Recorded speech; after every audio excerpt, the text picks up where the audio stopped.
Hello les amis, merci d'être là pour notre deuxième rencontre apostolique et prophétique avec quelques éléments pour étayer et nous aider à animer cette petite rencontre.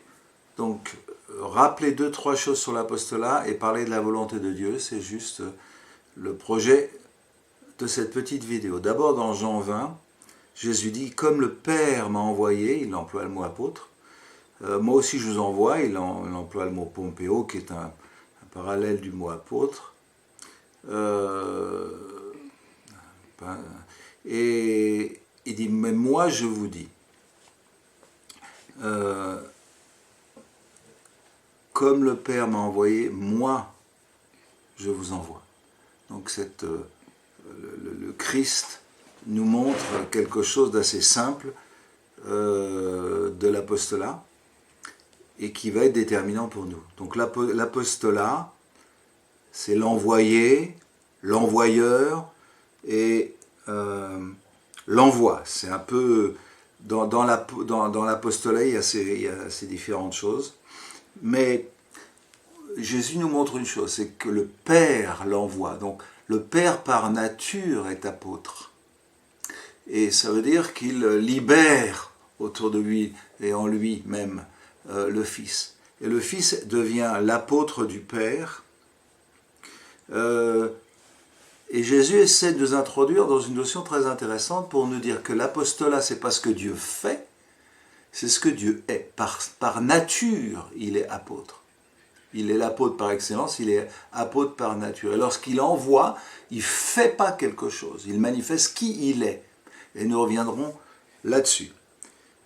C'est donc bien la nature apostolique de Dieu dont il est question, et dans cette réforme apostolique et prophétique, c'est bien de ça dont il va être question.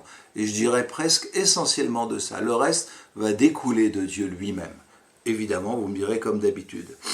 Et donc, deux petites remarques. C'est qu'il est normal que Dieu déverse sur son peuple l'apostolat, donc révèle, déverse sur son peuple sa nature, ou éclaire un peu mieux sa nature, maintenant, pour que nous puissions le reconnaître lors de son retour. Vous me direz, quand Jésus va revenir, tout le monde va le reconnaître, c'est pas vrai, hein? Seulement ceux qui auront aimé son avènement.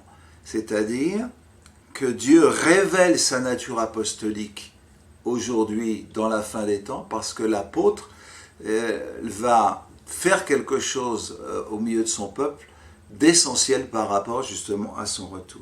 Donc cela va nous permettre de mieux connaître Dieu, donc de mieux le reconnaître lors de son retour. Donc Dieu apôtre envoie son Fils, et parce que le Fils porte la nature du Père, eh bien il va nous envoyer. C'est ce que Jésus dira. Comme le Père m'a envoyé, moi je vous envoie. Le Fils est l'exacte image du Père. Celui qui m'a vu a vu le Père, dira Jésus. Le Fils, pour montrer qui est Dieu, l'apôtre, qu'est-ce qu'il fait? Il devient un homme. Et là, tout va se jouer. Tout va devenir déterminant. Nous sommes, nous en tant qu'hommes, l'image de Dieu, des envoyés, qui vont à leur tour envoyer les autres. Puisque nous avons reçu du Fils la nature divine, eh bien nous allons engendrer autour de nous des hommes et des femmes de cette nature. C'est pourquoi l'Église sera apostolique et prophétique, ou alors elle ne sera pas, dans ces temps qui viennent. Dernier point pour cette petite première partie, vivre en apôtre, voilà ce qui est, vous avez un peu compris, de quoi il était question, et donc nous allons développer personnellement, qu'est-ce que ça veut dire?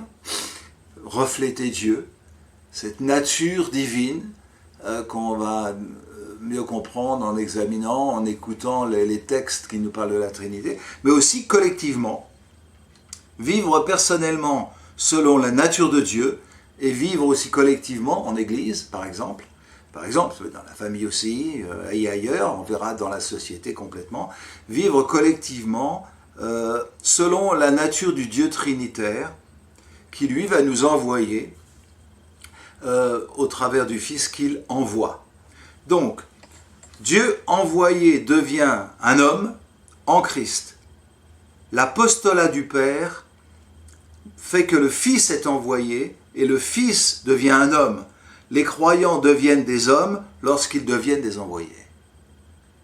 Nous sommes par nature des envoyés, mais lorsqu'on en prend conscience, si je puis dire, ou lorsqu'on le devient un peu plus par la révélation de Dieu, eh bien, nous devenons des hommes. L'apostolat va faire de nous des hommes. Alors, il y a beaucoup plus de choses à dire, et c'est le but de nos conversations, mais quand même, premièrement, un but, c'est d'attirer les autres hommes au Christ. C'est-à-dire, si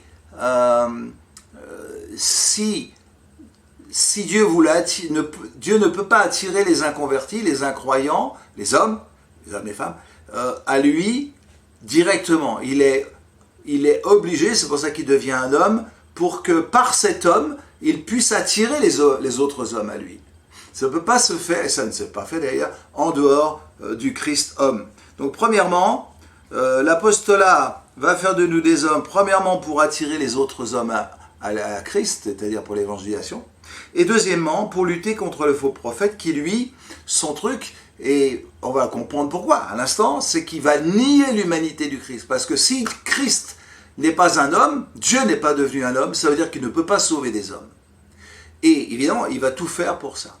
Et je vous l'ai déjà dit, on a parlé d'une déviance du prophétisme qui fait que les hommes veulent plus de devenir des êtres très spirituels ou je ne sais quoi, mais surtout pas des hommes simples, pleinement des hommes. Ça, on en a déjà parlé, et l'Antéchrist, lui, veille à ce que nous voulions vivre seulement par l'esprit et pas comme des hommes. Donc il y a une réalité pleinement spirituelle, pleinement divine, si je puis dire, en Christ, mais en Christ homme, qui veut, et Dieu fait de nous des envoyés par le Christ pour que nous puissions, à l'image du Christ, être pleinement des hommes pour attirer les hommes à lui et en même temps pour lutter contre le faux prophète. L'apostolat poursuit ses buts en plus de ceux dont je vais parler tout à l'heure. Pour finir maintenant, la volonté de Dieu, en quelques mots. La volonté de Dieu. On a vu que le Christ, lui, va inverser l'ordre adamique. Adam avait dit non pas ta volonté à Dieu, mais ma volonté. Voilà. Donc depuis Adam, la volonté de Dieu ne pouvait pas se faire sur la terre, ou seulement par bribes. Maintenant, en Christ va réintroduire la volonté de Dieu sur la terre. Ta volonté se fait sur la terre comme elle se fait au ciel. C'est lui qui le dit, c'est lui qui le fait, c'est lui qui le permet.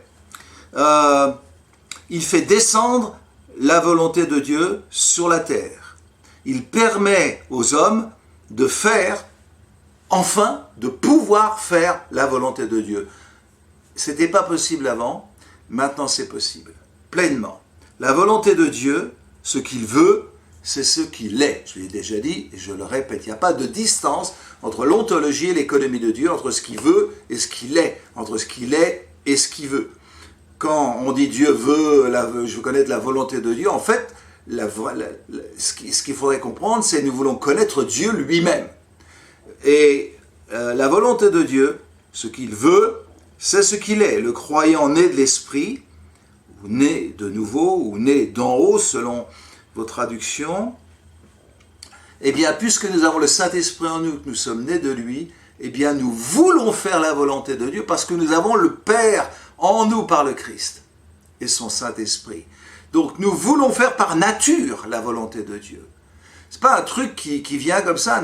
Nous sommes nés pour ça, renés pour ça, et le chrétien veut faire la volonté de Dieu.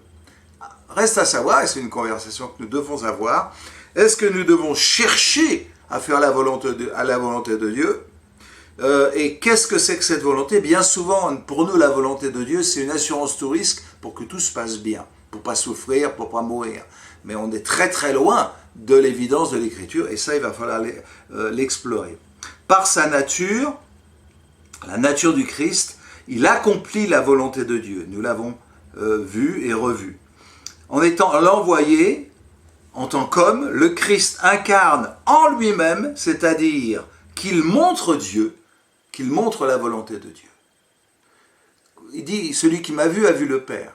Pas seulement une image, mais aussi ce que Dieu est, donc, mais ce que Dieu veut. Par sa nature, il accomplit la volonté de Dieu. Il dira dans Luc 22, 42, non pas ma volonté, mais ta volonté. Vous voyez, donc j'ai dit tout à l'heure, il inversait l'ordre adamique, mais il proclame quelque chose. Il introduit sur terre cette réalité. Et dans Jean 6, 38, il dit, je suis venu non pour faire ma volonté, alors vous trouverez ça à profusion chez l'évangéliste Jean, je suis venu non pour faire ma volonté, mais celle, donc la volonté de celui qui m'a envoyé. Donc, celui qui est envoyé, l'apôtre, veut faire dans sa nature même la volonté de celui qui l'a envoyé. Donc si vous revenez à ce que j'ai dit tout à l'heure, le Père envoie le Fils nous envoie. Par nature, on n'a rien à faire pour ça, c'est donné dans le package. Nous voulons faire la volonté du Fils et la volonté de Dieu. Je dirais, ne pas faire la volonté de Dieu, ce serait un non-sens. Ce serait soit montrer qu'on n'est pas né de nouveau, soit un non-sens par rapport à notre nature nouvelle. Je finis. Pour les croyants, en tant qu'hommes de Dieu, ou femmes de Dieu, bien sûr, ils font par nature la volonté de Dieu. Et ça, il va falloir l'expliquer. Et oser dire, eh bien, en tant que croyant, né de nouveau, je fais la volonté de Dieu. Après, la distance entre la volonté de Dieu et ce que je fais existe, c'est tout à fait vrai, mais par la foi, cette distance va se résoudre. Et par l'onction de l'Esprit qui va déverser sur nous une onction prophétique et apostolique, eh bien cette distance va se résoudre puisque l'apostolat, c'est la démonstration de ce dont je suis en train de parler. Donc l'objectif de Dieu est extrême dans cet apostolat, bien évidemment, et dépasse la réalité de quelques champs. La recherche des croyants n'est pas de savoir ce que Dieu veut, mais de connaître celui qui est, celui qui veut en fait. L'apostolat, c'est révéler aux chrétiens qu'ils sont en eux-mêmes celui qui est la volonté de Dieu. Qu'ils ont en eux-mêmes celui qui est la volonté de Dieu. Vous avez celui qui est la volonté de Dieu. Vous portez en vous la volonté de Dieu. L'apostolat, c'est montrer ou révéler aux chrétiens qu'ils veulent accomplir dans leur nature divine reçue par le Christ la volonté de Dieu. Et l'apostolat va permettre aux chrétiens de comprendre qu'ils veulent faire la volonté de Dieu, c'est-à-dire qu'ils ne veulent pas faire leur volonté. Imaginez un peuple qui veut faire la volonté de Dieu. C'est le grand problème d'Israël dans le désert. En fait, ils ont erré 40 ans dans le désert parce qu'ils ont désobéi, c'est-à-dire qu'ils n'ont pas voulu faire la volonté de Dieu. Et l'épître aux Hébreux nous dira, faites attention parce qu'il peut vous arriver la même chose. Non, nous sommes dans les temps de la fin et le Seigneur déverse son onction apostolique pour ça, pour que nous puissions accomplir la volonté de Dieu, parce que c'est dans notre nature, mais pas à la nôtre. Pas à la nôtre, il y a un renoncement. Donc un renoncement à l'hédonisme, un renoncement à la recherche de ma volonté, de la volonté de Dieu pour moi, donne-moi une parole, prophète, donne-moi une parole qui va influencer ma vie, c'est-à-dire qui va me bénir, qui va me donner de l'argent, qui va me donner l'assurance que tout va aller bien, etc. Parce qu'au fond, l'homme qui cherche ça ne connaît pas Dieu. Il est adamique. L'homme qui ne cherche pas ça est un chrétien, né de Dieu, par l'Esprit Saint, et il cherche non pas à faire sa volonté, mais celle de celui qui l'a envoyé, parce qu'il a compris qu'il était devenu lui-même l'apôtre du Dieu vivant.